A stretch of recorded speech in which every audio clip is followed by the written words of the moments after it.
श्री सद्गुरु महाराज की जय। श्री सद्गुरु महाराज की जय। श्री सद्गुरु महाराज की जय। मंगल मूर्ति सद्गुरु मिलवे सर्वाधार। मंगलमय मंगल करण बिनवो बारंबार।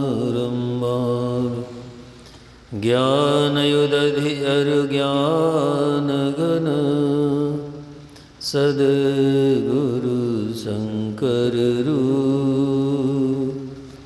नमो नमो बहुबारहि सकल सुपूज्यन भो। सर्वेश्वर के स्वरूप सिंहासन पर विराजमान परम आराध्य संत सद्गुरु महर्षि में ही परमहंस जी महाराज के पावन श्री चरणों में कोटि कोटि से नमन। उनके पावन हृदय परम पूज्यपाद संत साही स्वामी जी महाराज के पावन श्री चरणों में कोटि कोटि से नमन। अपने निवास में विराजमान परम पूज्यपाद श्री श्रद्धेय साधु चरण बंदनी सत्संग प्रेमी माताओं एवं बहनों, जब महाभारत के युद्ध की तैयारी हो गई, दोनों पक्ष भगवान कृष्ण से सहायता मांगने के लिए पहुंच गए। आवाज़ थोड़ा कम कर देंगे। दोनों पक्ष भगवान कृष्ण से सहायता के लिए गए, दुर्योधन और अर्जुन। संयोग था भगवान उस समय विश्राम कर रहे थे और पहले दुर्योधन पहुंचा। दुर्योधन ने देखा कि कृष्ण आराम करते हैं। उनके सिराने एक कुर्सी थी, उसी पर जाकर के बैठ गए और कुछ ही देर में अर्जुन भी पहुंच गए। अर्जुन ने देखा कि भगवान विश्राम करते हैं। वो पैरों की तरफ खड़े होकर के भगवान के जगने का इंतजार करने लगा। पहले तो भगवान रूपी सत्ता वो कभी सोती नहीं है, वो तो हर समय सचेत और सचेत करने के लिए ही संसार में शरीर धारण करके आते हैं। बैठ जाइए जल्दी।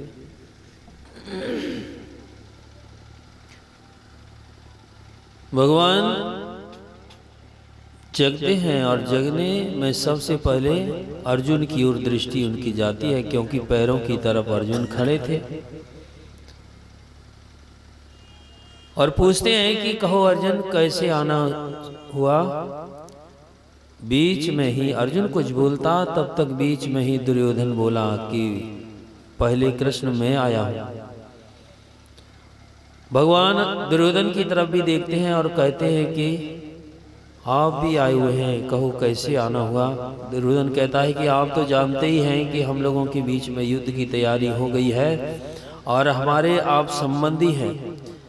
हम आपसे कुछ मदद सहायता मांगने के लिए आए हैं।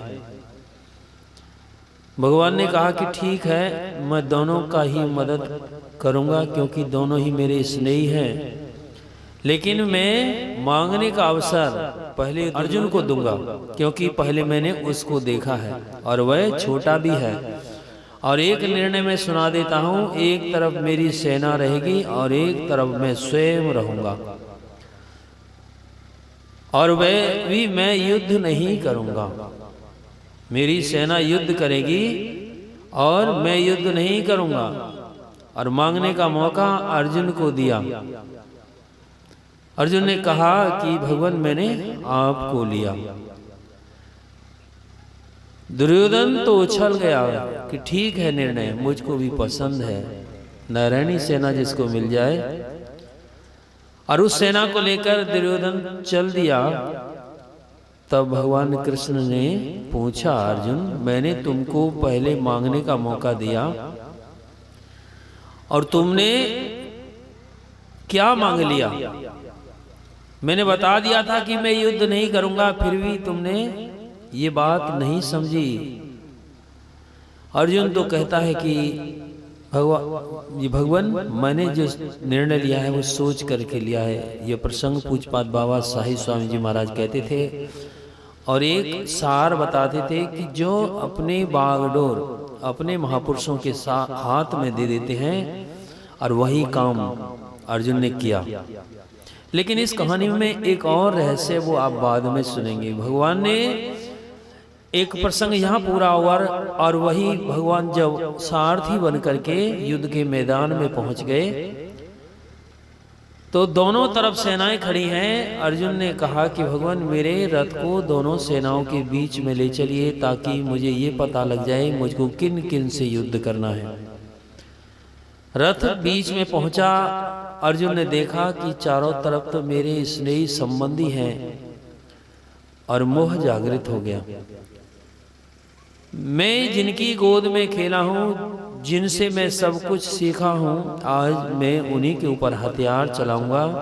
ये तो धर्मानुकूल आचरण नहीं हुआ।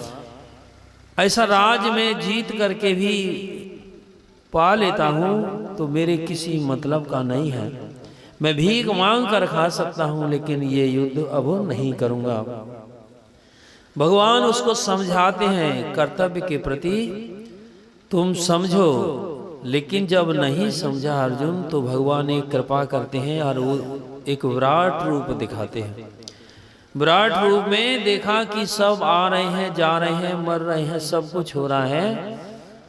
और विराट रूप में भगवान ने कहा कि अर्जुन तुम जो समझते हो कि तुम मारोगे, देखो ये तो सब स्वयं ही मरते जा रहे हैं, आ रहे हैं और जा रहे हैं। तुम अपना केवल कर्तव्य पालन करो। लेकिन भगवान के ऐसे विराट रूप को देख करके अर्जुन को भय लगने लगा और भय में भगवान से हाथ जोड़कर प्रार्थना करता है कि भगवान इस रूप को अब आप हटा लीजिए, इस रूप को हटा लीजिए, बड़ा डरावना है। अर्जुन घुटनों के बल बैठ गया और भगवान से प्रार्थना करता है। भगवान ने उस विराट रूप को हटा लिया। फिर भगवान ने एक कृपा और की। भगवान ने कहा कि अर्जुन ये तुमने जो मेरा रूप देखा है विराट, ये मेरा असली रूप नहीं है। मूढ़ लोग मुझे अव्यक्त को व्यक्त मानते हैं। यही तीनों प्रसंग एक जगह जब सहायता मांगने गए तो भगवान ने कहा कि मैं शरीर हूं, मैं युद्ध नहीं करूंगा। दूसरी जगह भगवान ने विराट रूप रख करके अर्जुन को समझाने का प्रयास किया कि देखो सब कुछ करने वाला मैं हूं। लेकिन एक बात और उसमें हुई, अर्जुन को भय लगा। जिसका नाम सतचित आनंद है, जिसको पाने पर, देखने पर, प्राप्त होने पर आनंद की प्राप्ति होनी चाहिए, भय की प्राप्ति हुई। और भगवान ने कहा कि ये मेरा असली रूप नहीं है।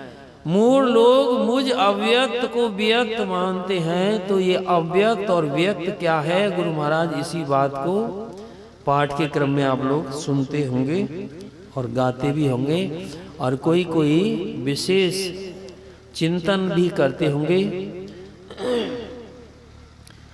अव्यक्त, अनादि, अनंत, अजय कैसा है वो?